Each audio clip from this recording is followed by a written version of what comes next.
Good morning students. स्वागत है आपका एक बार फिर से।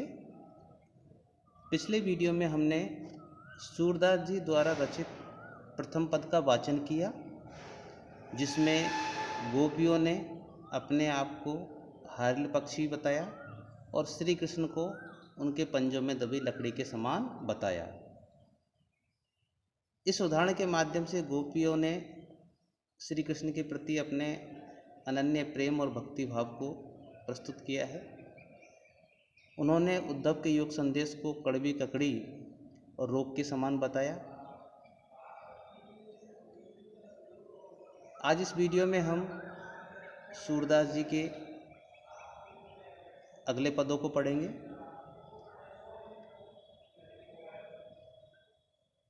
यहाँ सूरदास जी द्वारा रचित भ्रमर गीत सार से दूसरा पद है। इसमें भी गोपियों का और उद्धव का संवाद है। उद्धव गोपियों को अपने तर्कों के माध्यम से योग संदेश देने का प्रयास कर रहे हैं, अपनी जिद पर अड़े हुए हैं, उन्होंने भी हठ धारण कर रखा है।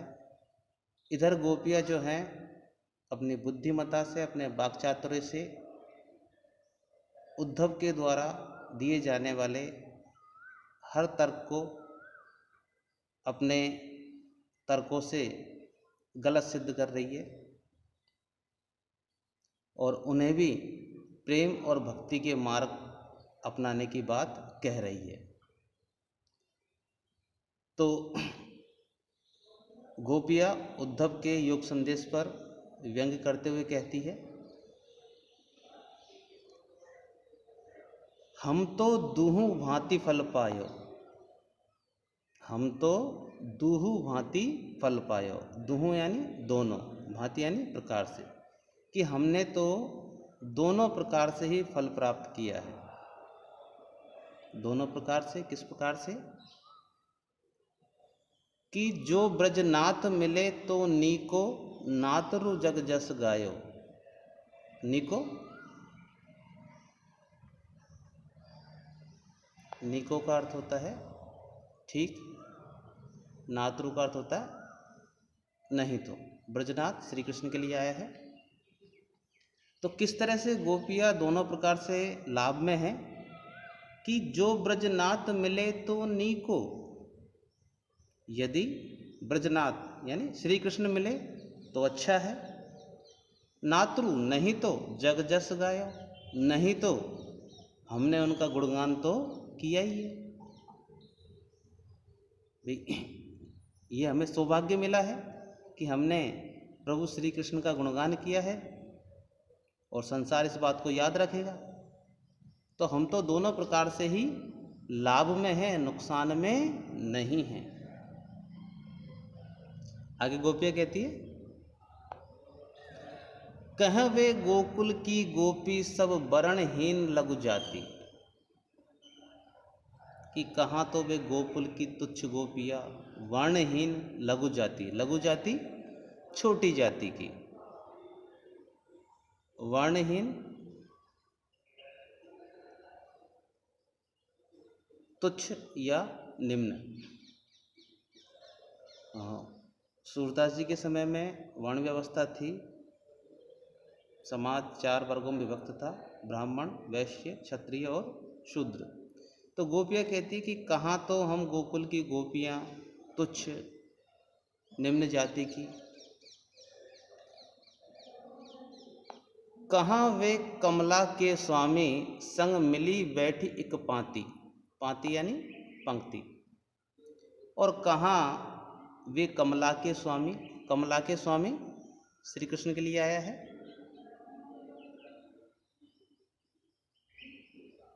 कि कहाँ तो हम गोकुल की ग्वालने तुच्छ निम्न जाति की, और कहाँ वे कमला के स्वामी कमलापति, हमें उनके साथ बैठने का सौभाग्य मिला। ये हमारा सौभाग्य है कि हमें प्रभु श्री कृष्ण के साथ बैठने का सौभाग्य मिला।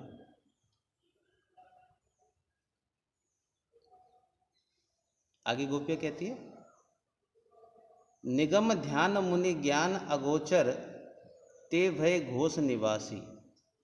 हे उद्धव, ध्यान में मग्न जो मुनिजन हैं, बड़े बड़े मुनि ज्ञानी संत महात्मा, अगोचर, अगोचर जो इंद्रियों से न जाना जा सके, तो बड़े बड़े ऋषि मुनि उस प्रभु श्री कृष्ण के ध्यान में निमग्न रहते हैं, उन्हें पाने का प्रयास करते हैं। ते भय घोष निवासी, भय यानी हो गए, घोष यानी ग्वालों की जो बस्ती है उसके निवासी, यानी ऋषि मुनि जिनके ध्यान में मग्न रहते हैं और जिन्हें इंद्रियों से प्राप्त करना मुश्किल है, असंभव है, वे ग्वाल बस्ती के क्यों हुए, क्यों उनके साथ में रहे। गोपियाँ उद्धव से पूछ रही हैं कि जो ऋषि मुनि ध्यान में मग्न रहते हैं उनको नहीं मिले और श्री कृष्ण जो है ग्वालों की बस्ती में रहे, क्यों।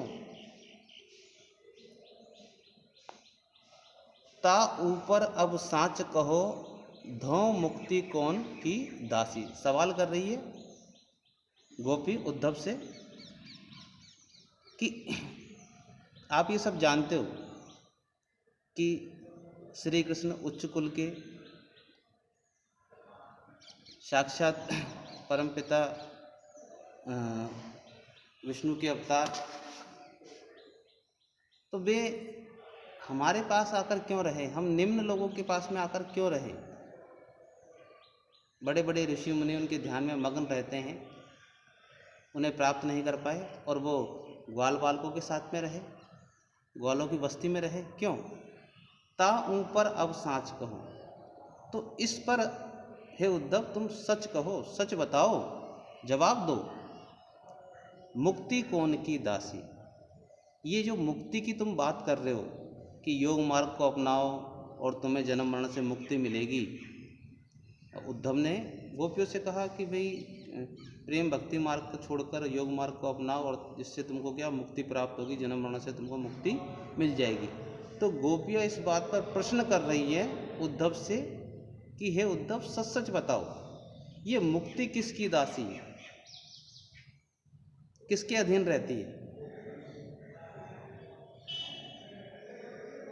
जोग कथा पा लागो ऊधे ना कहूँ बारंबार।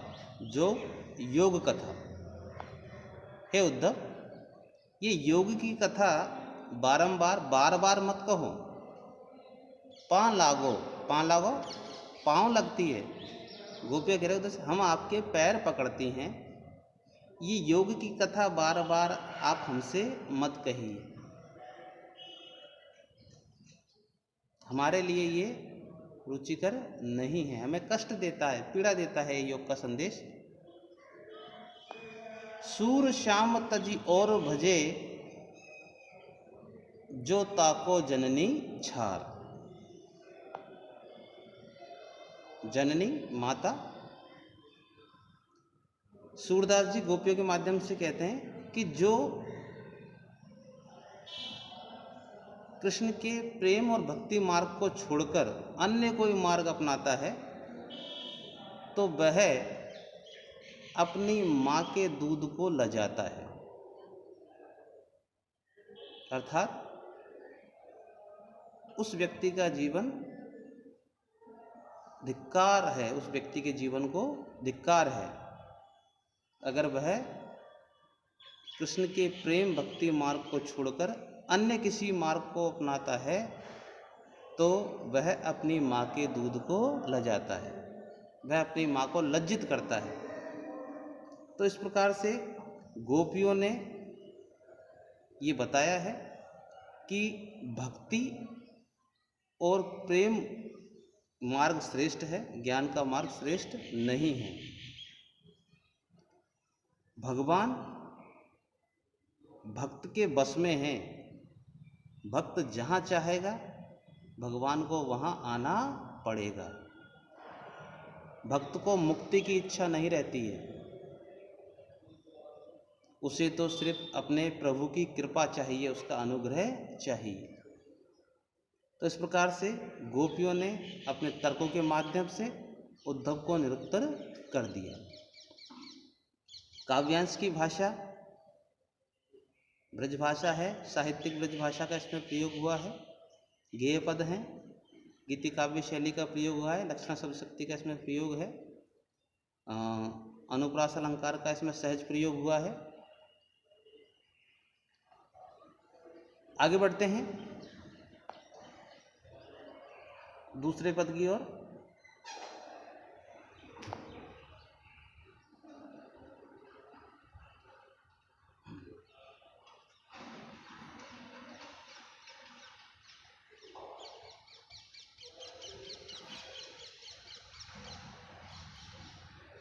दूसरे पद में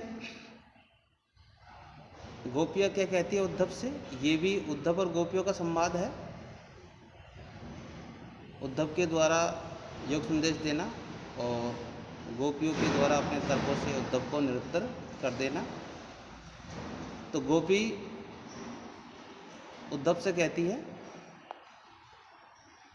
बिलग जनी मानहु उधो प्यारे। हे उद्धव प्यारे, बिलग, बिलग का अर्थ होता है अन्यथा, जनी यानी मत। हे उद्धव प्यारे, हमारी बात को अन्यथा मत लेना।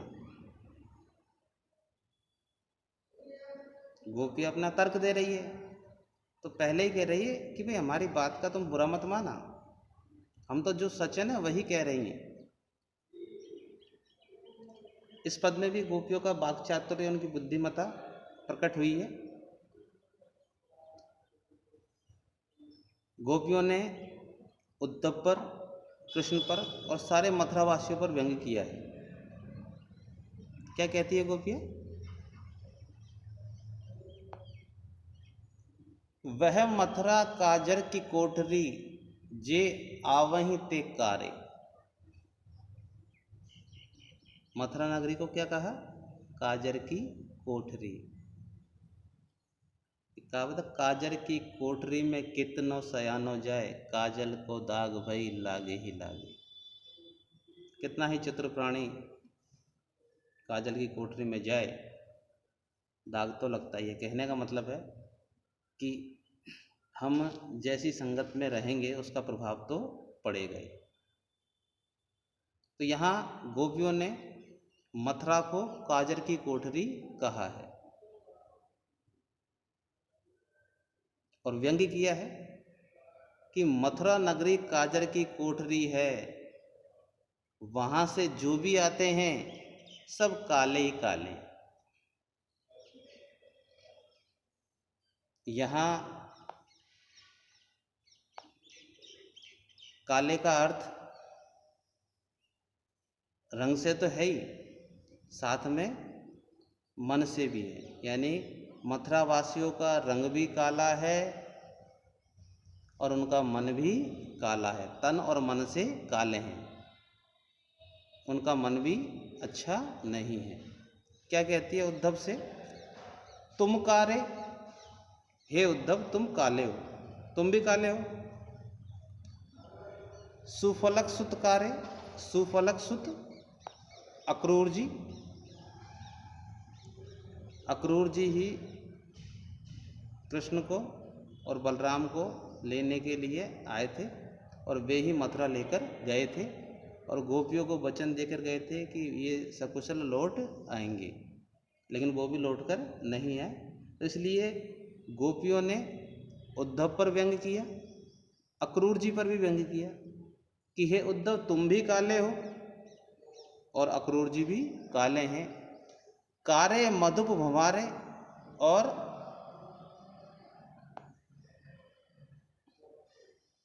जो ये भंवर हैं, भ्रमर हैं, ये भी काले हैं। उस समय कुछ भ्रमर आसपास गुंजन कर रहे थे। तो गोपियों ने उनकी ओर भी कहा कि ये भी काले हैं, तुम भी काले हो। तिनके संग अधिक छवि उपजत कमल नैन मनियारे। तिनके संग, उनके संग, मथुरा वासियों के संग। श्री कृष्ण मथुराधीश हो गए, वहीं रहने लगे। तो गोपियां व्यंग्य कह रही है कि हम सुंदर गोपियों को छोड़कर वे कमल के समान नेत्र वाले,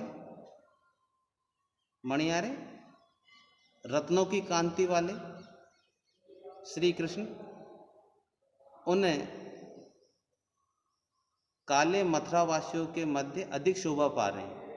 वो ज़्यादा अच्छे लग रहे हैं, उन्हें वे ज़्यादा अच्छे लगते हैं और उनके मध्य वे शोभा दे रहे हैं, सुंदर लग रहे हैं उन काले लोगों के बीच में, जो तन से भी काले हैं, मन से भी काले हैं। तो तिनके संग अधिक छवि उपजत, तिनके यानी मथुरावासियों के साथ, क्योंकि वहीं रहते थे वो। तो वो श्री कृष्ण जो है उनकी छवि ज़्यादा सुंदर लग रही है, हमारे साथ नहीं लगती। हमारे साथ रहते हैं तो उनकी छवि खराब हो जाती है। लेकिन अब वो मथुरावासियों के साथ में रहते हैं जो तन से भी काले हैं, मन से भी काले हैं, तो वो कमल नेत्र वाले और रत्नों की कांति वाले श्री कृष्ण उनके साथ में अधिक शोभा देते हैं। कृष्ण के ऊपर भी व्यंग्य किया है गोपियों ने। कमल नैन मनियारे श्री कृष्ण के लिए आया है। मानहु नील माट ते काडे, आगे गोपियां कहती है मानहु नील माट ते काडे, ले जमुना जाए पखारे।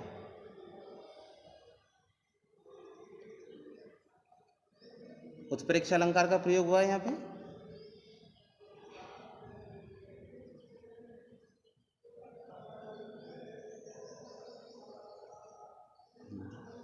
उत्प्रेक्षा अलंकार का यहाँ पर प्रयोग हुआ है।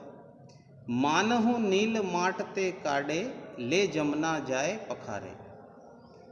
ये मथुरा के लोग कैसे हैं? मानो माट, माट बोलते हैं, और मिट्टी का बड़ा सा बर्तन होता है जिसमें कपड़ों को रंगा जाता है। तो ये मथुरावासी ऐसे हैं कि इनको नीले रंग में, नीले रंग के बर्तन में से रंगा गया है और वहाँ से निकाल करके ले जमुना जाए पखारे, और जमुना, यमुना जी में जाकर धोया गया है। मथुरावासियों पर व्यंग्य किया है कि ये ऐसे लगते हैं मानो कि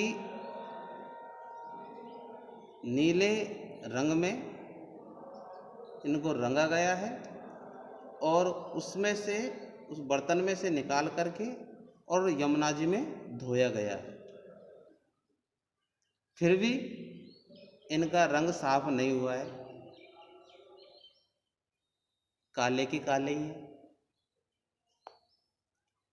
तागुन श्याम भई कालिंदी, सूर श्याम गुण न्यारे। गोपियाँ कहती है कि इसी कारण, यमुना नदी के सांवले होने का कारण बता रही है कि इसी कारण यमुना नदी, कालिंदी, कालिंदी यमुना नदी के लिए आया है।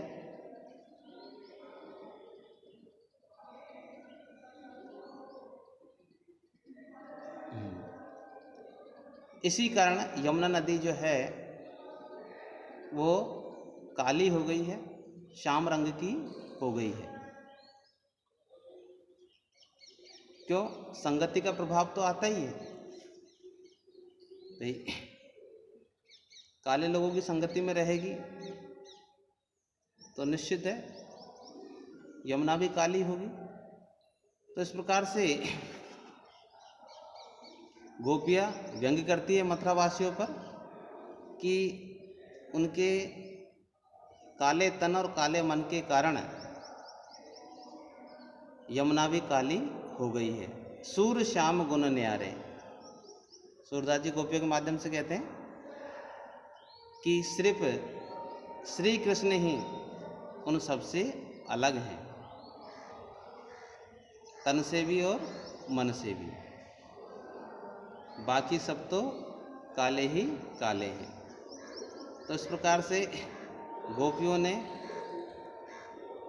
समस्त मथुरावासियों पर, उद्धव अक्रूर जी पर व्यंग्य किया है। और यहाँ संगत का प्रभाव बताया गया है इस पद में कि जैसी संगत में रहते हैं वैसा ही प्रभाव हमारे ऊपर पड़ता है, जैसी संगत वैसी रंगत।